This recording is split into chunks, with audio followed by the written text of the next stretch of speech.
Good morning, Year 13. In today's lesson, what I would like us to have a look at is the definition of what a weak acid is. Now, on the slide in front of you now, what you've got is a diagrammatic representation of a strong acid. Now, initially, what we've got is a sample of HX. Now, HX is our acid, H is the proton, X is the part that donates the proton by dissociation. But what happens is when you add it to water, it will dissolve, and all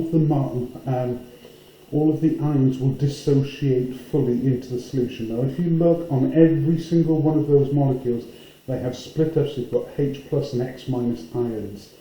That is the definition. It's complete deionization of the sample. If you look at the weak acid, you can see that there are some molecules which are still in the form of the acid. Okay, HX being the acid, H plus being the proton, X minus being dissociated negative ion. So some fraction of the molecules ionize or dissociate, but a very, very small percentage of them. It's really important that you understand that difference. Strong acid, complete ionization. This is represented by HX, single arrow, H plus aqueous plus X minus aqueous ions. Whereas in a weak acid, you can see that we now use a reversible arrow to show that this is at an equilibrium, that they are dissociating the H plus and X minus ions and then reassociate back to form the acid while in the solution. Okay, strong acids are your standard acids that we've used so far. We've talked about monoprotic, diprotic and triprotic acids. You are given the formulas for them on this slide. So hydrochloric acid, nitric acid, sulfuric acid, phosphoric acid. These are your mineral acids. What tends to be your weak acids, in this case, constitute the carboxylic acid, so ethanoic acid, ethanoic acid. The di part means that it's got two acidic groups. As you can clearly see here, that you've got a hydroxyl group there and a hydroxyl group on either side. Both of them can dissociate to become hydrogen donors, so it's a diproteic acid. And then you've got a triproteic acid there, which is citric acid. You can see the carboxylic acid group here, which is the double bond O, OH, and it has three of these. This section here is an alcohol group and is therefore not able to donate that hydrogen as easily, or in fact it doesn't donate it at all. On this slide, we've got the converse to that, which is strong bases and weak bases. A strong base is one that dissociates completely to be able to accept a proton in the form of a hydroxyl group. So in this case, we've got sodium hydroxide, potassium hydroxide, which are monobasic, or monobasic, and then you've got, it's a bit of a weird one. I don't know whether it's diprotic or dibasic. You can go either way on that. But with the calcium hydroxide and barium hydroxide, it can release two hydroxyl ions, which can accept a proton, which makes it basic. Whereas the weak bases tend to be ammonia, methyl ammonia, and diaminoethane. So it's that ammonia group, NH3 group, NH2 group, which is attached to a hydrocarbon chain, and that's where the weak bases tend to be. So in this case, you can see sodium hydroxide plus AQ. AQ is water, so it's saying it's dissociated. It's sodium hydroxide solid is dissolved into water, and it forms aqueous sodium ions and aqueous hydroxide ions. Whereas if we do the same with ammonia and take ammonia and dissolve it in water, it will form the ammonium ion, which is NH4 plus, and the hydroxide ion, which is the OH minus ion. Okay, now, Here we've got two versions of the same, one version of the equation, which is hydrogen, and all we've done here is change, instead of it saying X for the acid, we say A for the acid, which makes more sense to me. So HA dissociates partially into H plus and A minus ions.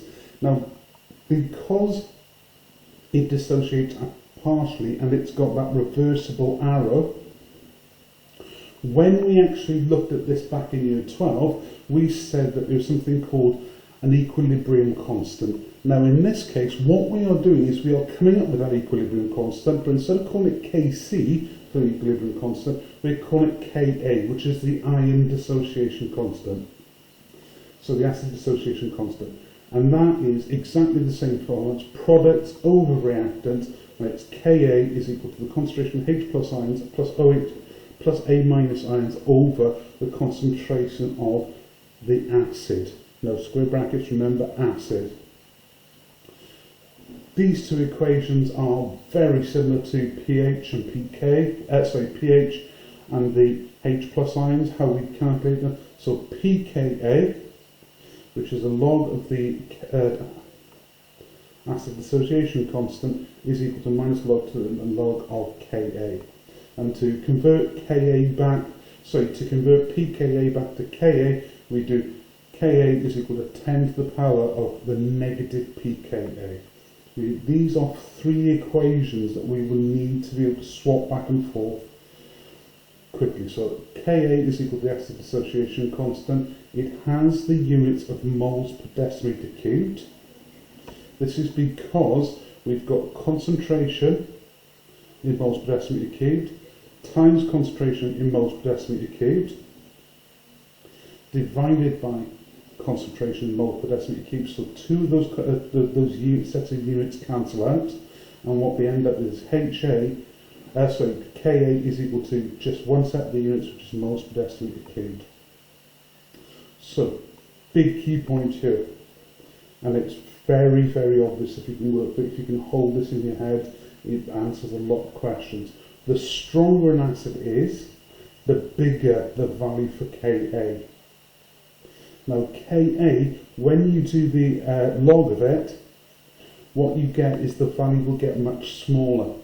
So the bigger the value of Ka, or the smaller the value of pKa, the stronger an acid is. And they will ask you to decide which one is the stronger acid, and they will either give you the Ka values or they will give you the pKa values. So the bigger the Ka value, the stronger the acid. The smaller the pKa value, the stronger the acid. So, looking at this, you can see what we mean by the two values.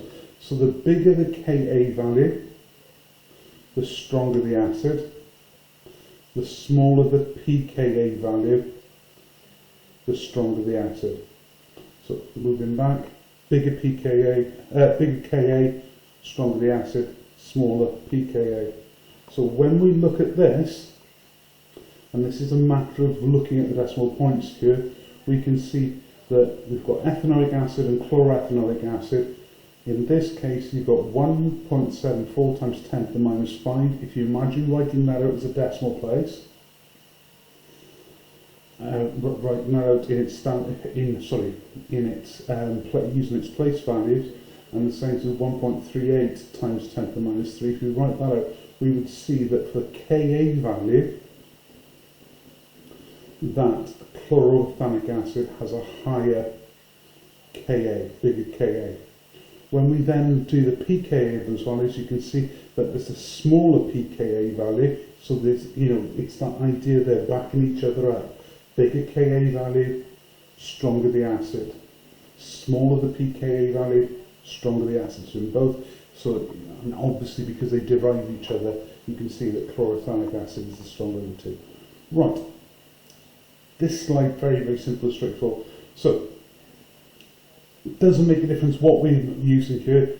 That is true, that statement, Ka is equal to the concentration of hydrogen ions plus times the concentration of the A minus ions divided by the concentration of HA of the acid ions, is true for all aqueous solutions. However,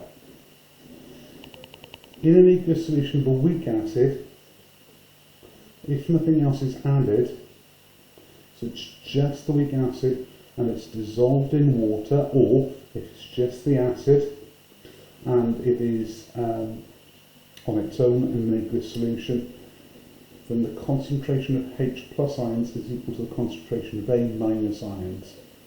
So what we get then is Ka is equal to H plus squared divided by HA.